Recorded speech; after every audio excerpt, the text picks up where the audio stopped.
Normal বেড়া আর টালির চাল ছিল। 4-5 বছর হয়ে গেছে আমার বাবা একটা ঘর পায়নি। তারপরে একদিন হঠাৎ আমাদের রাত্রি এর সময় ঘর ভেঙে পড়ে গেল। আমি আমার বাচ্চা কাচ্চা আমার বাবা মা সব ঘরের ভিতরে, বড় বড় পিলিয়ার ভেঙে পড়েছে। কাউন্সিলরের খবর দিলাম, কাউন্সিলর সকালবেলায় গেল, 1000 টাকা ভিক্ষা দিল, সুন্দর করে ফটো টটো তুলে সব আমাদের সেই টাকা খেয়েছে। আমার বাবা এমন আমাদের একটা সরকারের ঘর পায়নি। আমাদের বৃষ্টি হলে আমরা ঘুমোতে পারি না, আমাদের চাল দিয়ে জল পড়ে, আর উনি আরামসে এসি রুমে ঘুমিয়ে রয়েছে। আমাদের টাকা আমাদের শোধ করে দিতে হবে, আমাদের সুদ সমেত আমাদের টাকা, আমাদের যে টাকা খেয়েছে সেই টাকা আমাদের সুদ সমেত ফেরত চাই। আমার বাবা গরিব মানুষ, না খালি খাওয়া হয় না।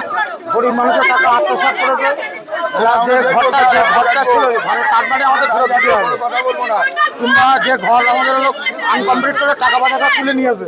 প্লাস হলো গরিব মানুষের যে বইটা আছে বইগুলো গরিব মানুষের হাতে তুলে দিয়েছে, করেছে যে আমি করতে পারবো না।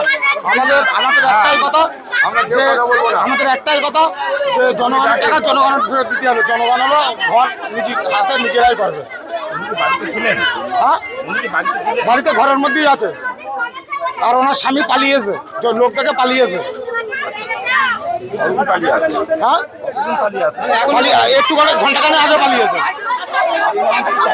আমি চাই হলো জনগণের টাকা জনগণের ফেরত দিতে হবে, ঘরের টাকা ওরা নিজে হাতে করে ঘর করে নেবে।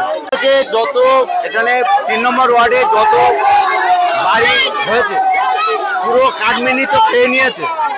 তাদের আনকমপ্লিট বাড়ি তাও কমপ্লিট করে দেয়নি। পুরো 15 সাল থেকে যে বাড়িগুলো হয়েছে তারও হিসাব, তার কাঠমানি তো পুরো আউট হয়ে গেছে। প্রত্যেকের কাছ থেকে বিনা ডকুমেন্টসের টাকা নিয়ে নিয়েছে।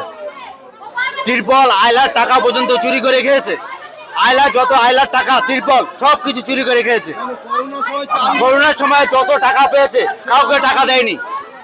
এখন আপনারা কি চাইছেন? আমরা চাইছি এইসব টাকা ফেরত, প্রত্যেক গরিব মানুষের টাকা ফেরত দিতে হবে, তাদের সুস্থভাবে ঘর হবে, ওয়ার্ডে কাজ হবে। ওয়ার্ডে কোনো ওয়ার্ডে কাজই করেনি।